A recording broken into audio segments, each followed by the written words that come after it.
Bienvenidos y bienvenidas, compañeros de pensamiento crítico y compañeros público en general, a esta reflexión que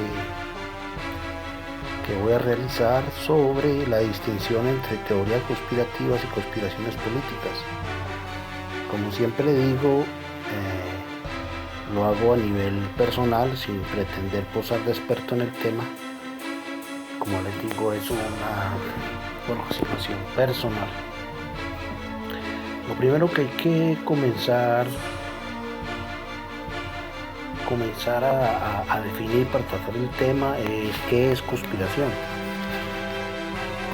En el diccionario de la Real Academia de la Lengua encontramos en la definición de conspirar 4 acepciones. Nosotros creo que para este caso, para este contexto, se usa la acepción 2 y 3, dicho de varias personas que se unen contra un particular para hacerle daño, o dicho de 2 o más cosas que concurren a un mismo fin. En general se trataría de la unión de un grupo de personas que se ponen de acuerdo, concurren a un fin, pero añadamos que dicho fin se denuncia como malo por sí mismo, o ilegal o ilegítimo, o sea que en esencia es axiomáticamente malo. Muchas de estas, o la gran parte de estas teorías de la conspiración o denuncias de conspiración, que son distintas, las usan distintamente, pero son 2 casos distintos que se pretende con esta conversación dilucidar. Casi nunca hacen mención de o justifican por qué el fin es necesariamente malo, porque aparentemente es obvio de que es éticamente condenable o que es obvio su ilegalidad o su ilegitimidad. La denuncia de conspiración, de todas maneras, es un recurso usual en política. Pero, como les digo, ¿qué distingue una denuncia de conspiración de una teoría conspirativa? Este asunto es de difícil respuesta muchas veces. Muchas otras no tanto, pero muchas veces lo es. Porque la teoría conspiranoica trata de lograr el estatus de denuncia de conspiración. Y los enemigos de la denuncia de conspiración legítima en política tratan de pagar su estatus a teoría conspiranoica. Entonces se vuelve un debate que tiene muchos elementos políticos y que es bueno, me parece a mí, poder distinguir cuando se habla de una u otra. Lo que se propone, compas y escuchas en esta conversación, es que el criterio para distinguir la denuncia de conspiración de la teoría conspiranoica es su verosimilitud.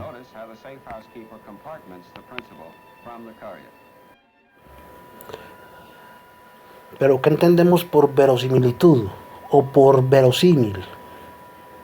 Otra vez, yendo al diccionario, un adjetivo de algo que parece verdadero o que es creíble. La situación que me estás describiendo es perfectamente verosímil. La verosimilitud es un sistema de convenciones sociales que se organiza de forma independiente de las instituciones de poder público. Expliquemos que si se realiza un análisis de una teoría o de una hipótesis, puede suceder que no alcancemos una afirmación concluyente, pero sí podemos afirmar con alguna base experimental o racional crítica que una hipótesis es probable o, si se quiere, muy probable, lo que es distinto a decir que es posible, porque en realidad cualquier teoría, cualquier hipótesis puede ser posible. El problema es si es probable, o el problema es qué tan verosímil es. Por ejemplo, es posible que hoy, cuando tú estás escuchando este audio, 5 minutos después te caiga un asteroide en la casa. ¿Es posible? Pues hombre, realmente, claro, es posible. pero es altamente improbable. Las teorías conspiranoicas son posibles, pero son altamente improbables, son altamente inverosímiles. Y eso es lo que vamos a tratar de dilucidar paso por paso, siempre y cuando se analicen metódica y racionalmente los factores causa o argumento de la teoría conspirativa. Obviamente para eso se requiere que se pueda evaluar con la razón, porque normalmente los defensores de las teorías conspirativas, toda razón que no se ajuste a su teoría es negada como un engaño que hace parte de la conspiración, de tal manera que para asumir el debate de si una conspiración es probable o improbable, requiere un punto de partida ético previo, digamos casi que una actitud personal de honestidad intelectual, si se quiere. Cuando analizamos características de las denuncias de conspiración y las teorías conspirativas, desde el punto de vista qué tan verosímil o inverosímil puede ser una denuncia de conspiración, una conspiración en términos generales, para entenderla como una denuncia legítima o como una teoría conspiranoica inverosímil. Con esto definido, reflexionemos acerca de la primera característica que comparten las denuncias políticas de conspiración y las teorías conspirativas, con la idea de ponderar racionalmente su probabilidad. Esa primera característica es la crisis de confianza en estructuras de poder de instituciones públicas, o sea, del poder político formal, gobiernos. Entonces, la pregunta obvia sería, ¿es creíble, es verosímil dudar de la verdad de instituciones públicas que ejercen poder político, ejecutivo, gobierno, ministerio, etcétera? Como todo tema político está expuesto al debate, pero digamos sin entrar en entuertos, si se me permite que sí. Independiente del rasgo político, podríamos encontrar diversos casos específicos donde se ha consensuado o donde los estados han aceptado que su institucionalidad mintió u ocultó información o guardó silencio. Los ejemplos son un millón. Hablemos de las armas de destrucción masiva en Irak durante el gobierno Bush, o el encubrimiento del gobierno nazi al holocausto, el Watergate, el escándalo Irán-Contras, el accidente nuclear en la central de Chernobyl, el proyecto de MK Ultra. De este mencionemos que es poco, que tal vez sea el menos conocido de los que he dicho, que también es conocido como el programa de control mental de la CIA. El nombre MK Ultra era el nombre del programa secreto e ilegal diseñado y ejecutado por la CIA para la experimentación con seres humanos. Estos ensayos en humanos están destinados a identificar y desarrollar nuevas sustancias y procedimientos para utilizarlos en interrogatorios y torturas. Esto fue aceptado, no hace parte hoy de una teoría de la conspiración, pero todos los casos mencionados, cada uno en su momento, pudieron haber sido llamadas teorías conspiranoicas.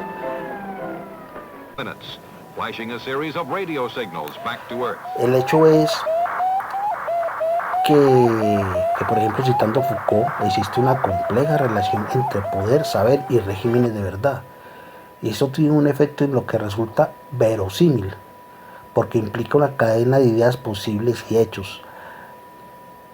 El hecho concreto, real, factual, de que haya tantos ejemplos de instituciones que metódicamente han mentido, ocultado información, etcétera, etcétera, pues digamos que cada una de ellas hace más factible, más verosímil que una institución política mienta u oculta información. En términos menos abstractos, digamos que la denuncia de credibilidad de las instituciones políticas que manifiestan las teorías conspiranoicas y las denuncias de conspiración es una señal de la crisis de la democracia liberal, en particular de sus instituciones y de la idea de un poder público como expresión de un constituyente primario, que es el pueblo. ¿Sí? Porque esas instituciones políticas no construyen la transparencia y se perciben como ajenas y dirigidas por oscuros intereses. Se podía dar por esto un debate entre lo representativo y lo participativo en las instituciones, porque la idea es que la democracia debería tener o dotar al ciudadano de las reales herramientas para auditar, realizar control político, inclusive para gobernar. Todo lo que permita superar la percepción en las democracias liberales de que los que gobiernan son otros, que ocultan información, que tienen intereses ajenos a sus ciudadanos. Cuando Popper, por ejemplo, pensó en la expresión teorías conspiranoicas en su libro de las sociedades abiertas y sus enemigos, para explicar cómo se funda, por ejemplo, el nazismo, no podía saber que las sociedades abiertas, como él denomina, serían culpables de horrores basadas también en denuncias de teorías conspirativas, configurando una conspiración, esas sociedades abiertas real y efectiva. Lo que quiero decir con esto es que la oscuridad de las instituciones no solo es un atributo de los gobiernos autoritarios, represivos, totalitarios, como querramos denominarlo, sino que se ha vuelto un rasgo de las democracias liberales, sobre todo en el mundo contemporáneo, las más representativas del mundo occidental. De tal manera que en política la mentira se volvió un arma arrojadiza, ¿no? Un instrumento de los poderes estatales. En conclusión, tanto la denuncia de conspiración política como la teoría conspiranoica tienen como principio la crisis de credibilidad de las instituciones políticas. Y en términos generales, en principio, cumplen la condición ambas, tanto la teoría conspiranoica como la denuncia de conspiración, de ser verosímiles si se juzgan estrictamente en este asunto.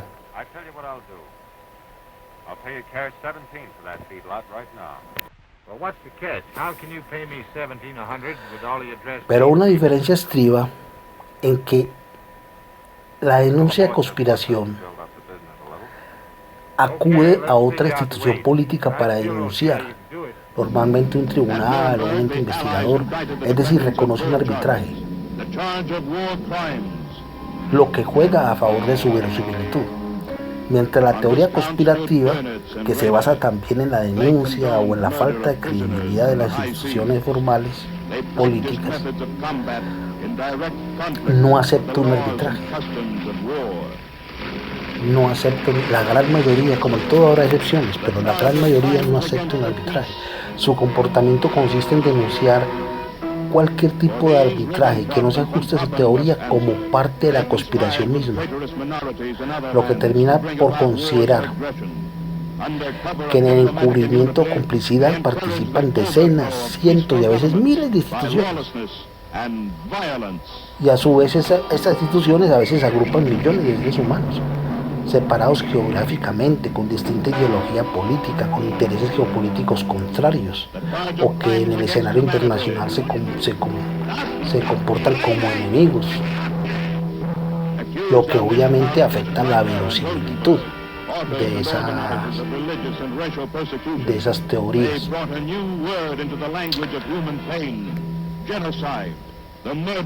Acá se presenta un problema, y es que cuando se acude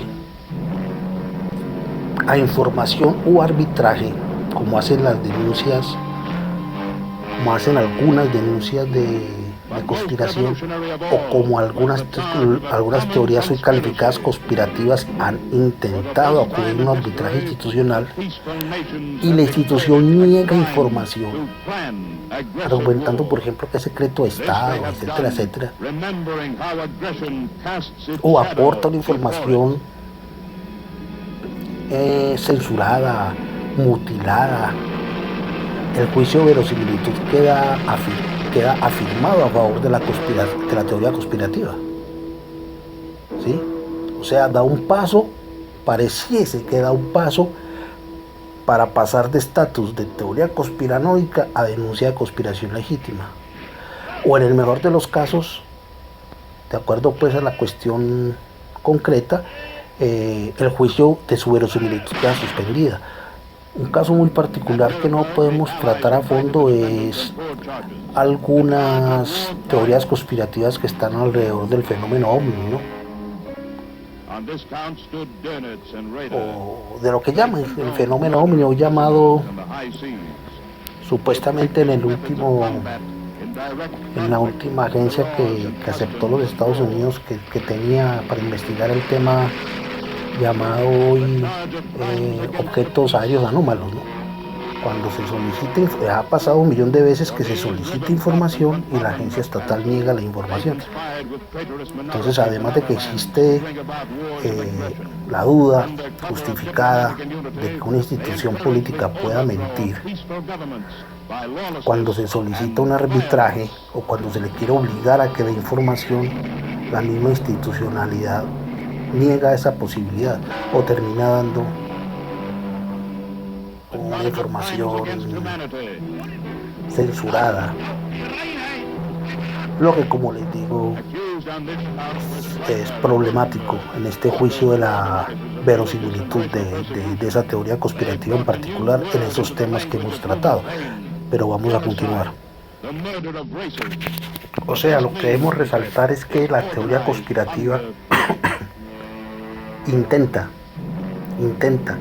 convertirse en una denuncia de conspiración legítima, ¿sí? Muchas lo intentan, y uno de los caminos es acudir a un arbitraje. Algunas acuden a un arbitraje, unas cuantas, unas pocas, pero cuando ese arbitraje no define, como es el caso que mencionaba antes, muchas veces la teoría conspirativa lo que hace es construir una institucionalidad paralela que la avale. Las teorías conspiranoicas que no acuden a arbitraje también muchas veces intentan construir una institucionalidad paralela. O sea, se tratan de apoyar en disidentes de esas instituciones. Eso se da mucho, o es un caso importante cuando se trata de la institución científica, que lo vamos a tratar más adelante, ver la ciencia como una institución. Y cuando logran disidencias, o cuando hay disidencias pequeñas por lo general en esa institución, es un ejemplo porque lo político también se da, intentan construir una institucionalidad que avale su teoría. La segunda característica que quiero mencionar, para dejar este tema de la institucionalidad para más adelante, es que las denuncias de conspiración y las teorías conspirativas, para discriminarlas, otra pregunta interesante es la característica del poder que denuncian, porque las teorías conspiranoicas, muchas de ellas, vuelvo y digo, en todas excepciones, por lo general denuncian poderes oscuros, ocultos, a veces mágicos, religiosos, míticos, o con elementos de ese tipo, lo que les quita verosimilitud. Pero eso lo veremos más detalladamente cuando analicemos el tema de los niveles epistemológicos, cuando hablemos de la ciencia, que no lo trataré como un experto porque no lo soy, pero trataré de dar una aproximación a ese tema. Acá en este momento es bueno reafirmar que estamos hablando de verosimilitud, o sea, el hecho de que una denuncia de conspiración o que una conspiración cumpla algunos ítems para ser considerada una denuncia legítima, o sea, que sea verosímil, una denuncia legítima en política, a eso me refiero, no quiere decir que sea cierta necesariamente. Estamos hablando de su verosimilitud. ¿Y qué elementos hacen que una denuncia de conspiración sea verosímil para ser legítima o sea inverosímil para ser conspiranoica? La cuarta característica es que las de teorías conspiranoicas, aparte de que muchas veces su poder, como decía antes, es oculto, mágico, mítico, también usan elementos para apoyar su teoría, o sea, argumentan con teorías místicas, mitos, leyendas, otras hipótesis acerca de su teoría, lo que también obviamente dentro de lo que es el pensamiento racional de la modernidad afecta su verosimilitud. Porque las ideas mítico-religiosas se colocan en un campo no contrastable. O sea, vuelvo al caso, no quiere decir que sean falsas o verdaderas, sino que no son contrastables, no son discutibles.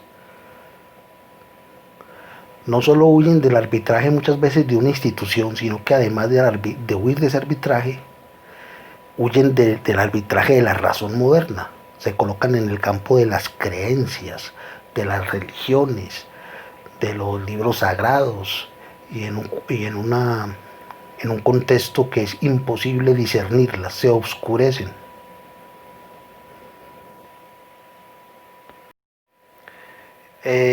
Por último, para no ser esto muy extenso y dejar parte de la reflexión para otro audio, las teorías conspiranoicas por lo general hacen uso de un modo muy simplista de lo bueno y lo malo.